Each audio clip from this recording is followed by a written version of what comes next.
the elections, it's going to be the standard document for the next 5 years.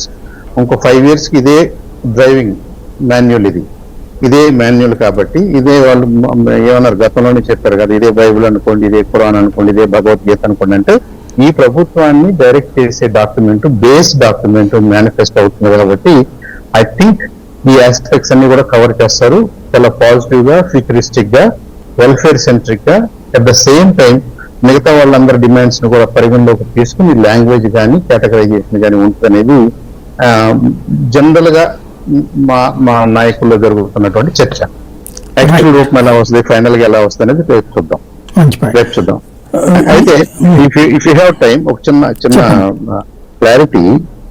సంటి ప్రసాద్ గారు ఏమన్నారంటే, state తీసుకున్న నిర్ణయాలకి BJP అడ్డు చెప్పాల్సిన అవసరం లేదు, వాళ్ళు చేంజ్ చేయాల్సిన అవసరం లేదు, వాళ్ళు క్యాన్సిల్ చేయాల్సిన అవసరం లేదు, అలా మాట్లాడుతున్నారు కదా. నిన్న రాజ్నాథ్ సింగ్ గారు చాలా కేటగిరికల్ గా మాట్లాడారు. వాళ్ళు మేము అధికారంలోకి వచ్చిన తర్వాత ఇట్లాంటి ఏం చెల్లవు. అమిత్ షా గారు అయితే మేము రద్దు చేస్తామనే మాట కూడా మాట్లాడేశారు. ఆ రెండు వాళ్ళు రాష్ట్ర ప్రభుత్వంలో కూడా భాగస్వాములే. బీజేపీ అనగానే ఏదో కేంద్రానికి సంబంధించిన అంశం కాదు. రేపు టుమారో ఈ రాష్ట్రానికి, ఈ రాష్ట్ర ప్రభుత్వంలో కూడా వాళ్ళు భాగస్వాములుగా ఉంటారు. కాబట్టి రాష్ట్ర ప్రభుత్వాల నిర్ణయాలను కూడా డెఫినెట్ గా they will review and they will effect. చేయరని మనం ఎందుకు అనుకోవాలి? మేము చేస్తామని వాళ్ళు కేటగిరికల్ చెప్తున్నారు కదా. చంద్రప్రసాద్ గారు స్టేట్ సెంట్రల్ లిస్ట్ అనేది ఎందుకు విడదీసి మాట్లాడుతున్నారు ఈ సందర్భంలో నాకు అర్థం కావట్లేదు. స్టేట్ సెంట్రల్ కన్కరెంట్ ఏ లిస్ట్ అయినప్పటికీ భాగస్వామ్యంగా ఉన్నప్పుడు దాంట్లో ఉన్న వాళ్ళందరికీ ఆమోదయోగ్యంగానే ఉండాలి. లేదా కామన్ మినిమం ప్రోగ్రామ్ లాగా దాన్ని అనౌన్స్ చేసి కొన్ని పాయింట్స్ మేము టచ్ చేయము, కొన్ని పాయింట్స్ వరకే మేము లిమిట్ అవుతాము అని చెప్పుకోవచ్చు. అయితే నిన్న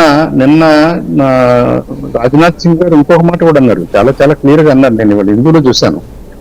ఇది రిలీజియస్ రిజర్వేషన్స్ అనేది దానికి మేము వ్యతిరేకము అన్నది మా కోర్ సిద్ధాంతాల్లో ఒకటి. మేమేదో పొలిటికల్ గా ఆషామాషిగా ఇవ్వాలని రేపు మళ్ళీ మార్చుకునేది కాదు. భారతీయ జనతా పార్టీ కోర్ అని మీరు ఏదనుకుంటున్నారో ఆ కోరు ఇది అని చక్కగా రాశారు వాళ్ళు. అది it's going to be a point of contention.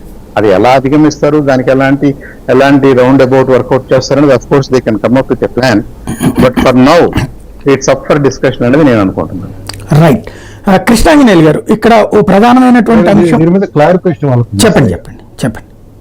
ఇప్పుడు నేను ఎందుకు state list, central list, concrete list తీసాను అంటే, రాజ్యాంగం ప్రకారం పరిధులు, వాటి విస్తృతి, వాటి అధికారాలని క్రోడీకరించబడి